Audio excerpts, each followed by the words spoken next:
Bismillahirrahmanirrahim. Assalamualaikum warahmatullahi wabarakatuh. Innal hamdalillah nahmaduhu wa nasta'inuhu wa nastaghfiruh wa na'udzu billahi min shururi anfusina wa min sayyiati a'malina man yahdihillahu fala mudilla lahu wa man yudlil fala hadiya lahu.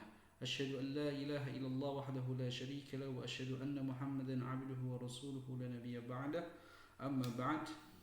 Ahibati fillah, ayyuha tullabi azanallahu wa iyyakum jami'an. Ismahu li an u'arifa nafsi. Ana ismi Eko Budi Prasetyo. Ana insyaallah sa'akunu ma'akum fi maddati alfiyah. Fi maddati alfiyah au nahwu kama nakul ya. Bismillah, perkenalkan, izinkan saya memperkenalkan diri. Nama saya Eko Budi Prasetyo. Insyaallah saya akan bersama antum semua, wahai tulab, wahai para santri pondok pesantren Minhajul Haq, di mata pelajaran Alfiyah. Nah, Alfiyah ini adalah salah satu kitab yang azim, kitab yang agung, dan kitab Alfiyah ini bisa dikatakan sebagai kitab untuk kalangan jami'i, untuk kalangan para mahasiswa.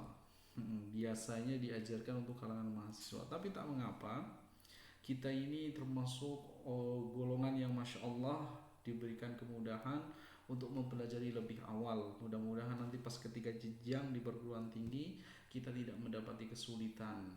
Amin ya rabbal alamin.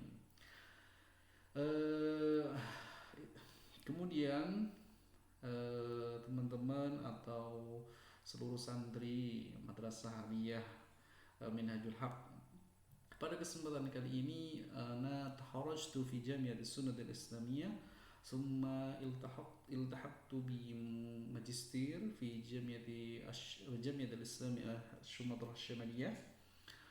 Akhadtu fi kulliyatid da'wiyah fi kulliyatid da'wah. Naam, fi kulliyatid da'wah. Perkenalkan juga saya lulusan dari Sekolah Tinggi Agama Islam As-Sunnah, S1-nya mengambil jurusan dakwah, kemudian saya melanjutkan S2-nya di Universitas Islam Negeri Sumatera Utara, mengambil jurusan dakwah juga.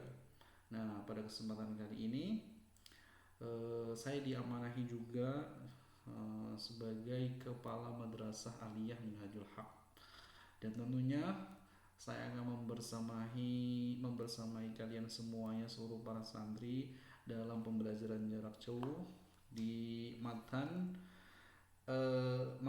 Alfiyah Ibnu Malik. Matan Alfiyah Ibnu Malik. Insyaallah sana beda. Insyaallah kita akan mulai di halaman 21. Tapi sebelumnya, saya sebagai guru atau sebagai orang yang diamanahi untuk mengajarkan ini, ingin berwasiat dan ingin menasihati kepada diri saya sendiri dan kepada seluruh santri. Satu, untuk meningkatkan ketakwaan kita kepada Allah Subhanahu wa taala. Kemudian yang kedua adalah senantiasa menjaga kesehatan kita, apalagi kita berada di masa penuh wabah ya, dalam arti masa pandemi COVID-19, dan mudah-mudahan Allah Subhanahu wa taala menjauhkan wabah tersebut dari diri kita semua dan keluarga kita. Semoga juga terjaga ya dari wabah yang melanda saat ini. Baik, pada kesempatan kali ini saya ingin menjelaskan bahwasanya mempelajari bahasa Arab itu sangat penting. Kenapa? Karena tidak mungkin seorang muslim itu paham tentang agama itu tanpa belajar bahasa Arab terlebih dahulu. Al-Quran, Al-Hadis, qala Allah, qala Rasulullah sallallahu alaihi wasallam bil lughatil arabiyyah. Kilahuma bil lughatil arabiyyah. Keduanya itu adalah sumber agama Islam yang mana dua-duanya menggunakan bahasa Arab. Bagaimana kita mau memahami Al-Quran dan hadis dari Muhammad SAW jikalau kita tidak memahami yang namanya bahasa Arab? Banyak sekali contoh-contohnya. Terkadang saya melihat terkhususnya di Indonesia, ikhwan, itu banyak sekali hal-hal amalan-amalan yang mana kaum muslimin mengamalkannya tapi tidak tahu maknanya, dan ini perkara yang salah. Ini adalah perkara yang salah. Karena apa? Contohnya ya, terkadang ya saya mendapati ada orang yang misalkan ziarah kubur ke wali, misalkan ziarah kubur ke yang dikatakan sebagai waliullah dan lain sebagainya, untuk meminta doa, itu berwasilah atau bertawasul. Terkadang ketika menjelang mau masuk pintu ziarah kuburnya itu, terkadang kita membaca Salamullah ya syada minar rahman ya syakum ibadallahi ji'nakum qasadnakum talabnakum. Ibadallah, wahai hamba-hamba Allah yang mana? Yang di dalam kubur. Ibadallah ji'nakum. Ji'nakum artinya adalah kita datang untuk kalian. Ji'nakum qasadnakum, kita memiliki maksud kepada kalian. Talabnakum, meminta kepada kalian. Nah, kemudian ada itu bait-bait syair setelahnya, dan itu adalah salah satu amalan yang sering dilakukan oleh sebagian kaum muslimin. Padahal kalau misalkan sebagian kaum muslimin paham dengan artinya, ya Allah, mungkin mereka akan segera bertobat kepada Allah. Semoga Allah Subhanahu wa taala menjaga kita dari perbuatan-perbuatan syirik dan dari perbuatan-perbuatan yang tidak sesuai dengan apa yang diajarkan oleh Rasulullah SAW. Ya, itulah pentingnya bahasa Arab, ikhwan. Makanya saya sangat senang sekali bisa belajar bersama kalian untuk mengkaji matan Alfiyah Ibnu Malik. Hada laysa faqat tadris, lakin hada min mudhakaratul ilm alladhi qad ta'allamtu hadzal kitab. Ini bukan sekedar saya mengajarkan matan ini saja, tetapi ini merupakan salah satu hal yang luar biasa bagi diri saya sendiri, untuk bisa senantiasa murojaah apa yang pernah saya pelajari dulu waktu di perkuliahan di S1 ya, di Jami'atus Sunnatul Islamiyah. Baik. Nah, sekarang pada kesempatan kali ini saya akan menjelaskan metode sementara yang akan kita terapkan secara online. Bagaimana metode pembelajaran kita? Metode pembelajaran kita adalah satu, membaca matan alfiyah. Membaca matan alfiyah. Terlebih dahulu membaca matan alfiyah, kemudian ana insyaallah akan menjelaskan syarah matannya. Dan apa sih maksud-maksudnya dan inti dari nahwu tersebut. Dan luar biasanya nahwu atau luar biasanya di dalam kitab Alfiyah Ibnu Malik ini, sebagian besar di dalam syarah-syarah kitab ini menjelaskan ikhtilaf ulama indan nuhat. Perbedaan pendapat di kalangan para ahli bahasa, ahli nahwu. Makanya penting sekali untuk kelas diniyah atau kelas bahasa mempelajari alfiyah. Dan alfiyah ini, ikhwan, itu tidak bakal terlepas dari dunia pendidikan Islam atau dunia pendidikan bahasa Arab. Karena kapanpun ketika antum mempelajari agama Islam atau mempelajari ilmu-ilmu usul, tidak bakal lepas dari nampaknya kitab Alfiyah ini. Karena kitab Alfiyah ini Masya Allah banyak sekali yang mensyarah atau menjelaskannya. Salah satunya Syekh Muhammad bin Saleh Al-Utsaimin juga pernah mensyarahnya dan memiliki kitabnya. Baik ya. Insya Allah saya akan menjelaskan melalui YouTube, dan konteks yang akan saya sajikan satu, mungkin dalam bentuk PDF atau narasi yang sudah saya PDF-kan. Kemudian yang kedua adalah dalam bentuk video. Kemudian yang ketiga adalah dalam bentuk PowerPoint insyaallah taala. Supaya apa? Supaya teman-teman atau seluruh santri bisa memahami secara gamblang. Dan insyaallah tidak 100% saya ukallimukum bilughatil arabiyyah, lakinna sa'atakallam bilughatil indonesia kadzalik. Saya tidak akan berbicara full bahasa Arab, tetapi saya akan berbicara bahasa Indonesia liyusahhilil fahm, untuk memudahkan pemahaman kita semuanya dalam memahami matan Alfiyah Ibnu Malik. Baik. Untuk perkenalan pada kesempatan kali ini insyaallah cukup, dan untuk muqaddimah pembelajaran matan Alfiyah Ibnu Malik ya perlu kita flashback ke belakang, apa sih perbedaan nahwu dan shorof. Nah, kalau dipikir-pikir nih sahabat, kalau dipikir-pikir nih teman-teman seluruh santri, kalau nahwu itu bapaknya, kalau shorof itu ibunya. Kalau nahwu itu bapaknya, kalau shorof itu ibunya. Ini panjang ini. Apa sih perbedaan antara bapak dan ibu ini? Yuk kita simak terlebih dahulu apa sih perbedaan nahwu dan shorof. Ya, baik. Bisa belajar Islam dan bahasa Arab. Inna anzalnahu Qur'anan Arabiyyan la'allakum ta'qilun. Sesungguhnya kami menurunkannya berupa Al-Quran dengan berbahasa Arab agar kamu memahaminya. Assalamualaikum warahmatullahi wabarakatuh. Alhamdulillah, pada pertemuan pertama kali ini insyaallah kita akan membahas tentang pengantar ilmu bahasa Arab. Ilmu bahasa Arab memiliki beberapa cabang ilmu. Di antaranya adalah ilmu nahwu, ilmu shorof, ilmu mantiq, ilmu balaghah, ilmu arud, dan ilmu lainnya. Namun di antara banyak cabang ilmu bahasa Arab, ada dua ilmu yang harus dikuasai oleh pemula, yakni ilmu nahwu dan ilmu shorof. Dengan mempelajari ilmu nahwu dan ilmu shorof, insya Allah kita bisa membuat kalimat dalam bahasa Arab yang benar sesuai dengan kaidah-kaidah bahasa Arab. Adapun ilmu-ilmu lainnya seperti ilmu mantiq, ilmu balaghah, dan ilmu arud sudah tidak lagi membicarakan cara membuat kalimat yang benar dalam bahasa Arab, tetapi sudah sampai pada cara membuat kalimat dengan indah, baik susunannya maupun maknanya.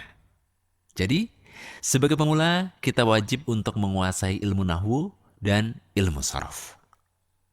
Pada dasarnya, ilmu shorof adalah bagian dari ilmu nahwu. Lalu apa perbedaan ilmu nahwu dan ilmu shorof?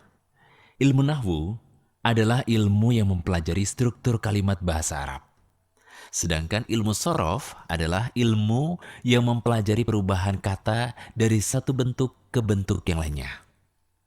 Secara sederhana kita bisa mengatakan bahwasanya ilmu shorof itu menyediakan kata-katanya, sedangkan ilmu nahwu itu memberikan kita kaidah bagaimana cara menyusun kalimat yang benar, termasuk di dalamnya cara memberi harokat yang benar. Karena di dalam bahasa Arab, perbedaan harokat juga bisa menyebabkan perbedaan makna. Nah, agar kita bisa memahami perbedaan antara ilmu nahwu dan ilmu shorof, silahkan dibuka diktat ilmu shorof untuk pemula pada halaman 1. Di sana kita bisa mengambil contoh kalimat jalasa Zaidun yang memiliki arti Zaid telah duduk. Jika kita melihat kalimat ini, maka kita bisa melihat peran ilmu shorof dan peran ilmu nahwu dalam susunannya. Yang pertama adalah kata jalasa. Ada alasan kenapa kata kerja yang dipilih adalah jalasa. Dan ada pula alasan kenapa Zaid di sini memiliki harokat domatain sehingga menjadi jalasa Zaidun, bukan jalasa Zaidan ataupun jalasa Zaidin. Kemudian yang kedua, ada alasan kenapa kata jalasa lebih didahulukan daripada kata Zaidun. Kita lihat di sini adalah jalasa Zaidun, bukan Zaidun jalasa. Nah, yang kita bahas ini adalah ilmu nahwu, karena kita mempelajari susunan kata dalam suatu kalimat. Adapun peranan ilmu sorof dalam susunan kalimat ini terletak pada pemilihan kata jalasa. Kenapa yang dipilih adalah kata jalasa? Padahal kata jalasa sendiri itu memiliki 14 bentuk. Ada bentuk jalastu yang memiliki arti saya telah duduk, kemudian jalasta yang memiliki arti kamu telah duduk, dan bentuk yang lainnya. Sedangkan jalasa sendiri adalah kata kerja untuk orang ketiga tunggal laki-laki. Nah, ilmu yang mempelajari perubahan bentuk kata seperti jalasa menjadi jalasta, menjadi jalastu, dan perubahan bentuk lainnya masuk ke dalam pembahasan ilmu sorof. Ini adalah contoh yang pertama. Untuk lebih memahami perbedaannya, kita berikan contoh yang kedua. Misalkan kita gunakan kata alhamdu. Di dalam Al-Quran, kadang kita menjumpai kata alhamdu, yakni pada Al-Fatihah. Alhamdulillahi Rabbil Alamin.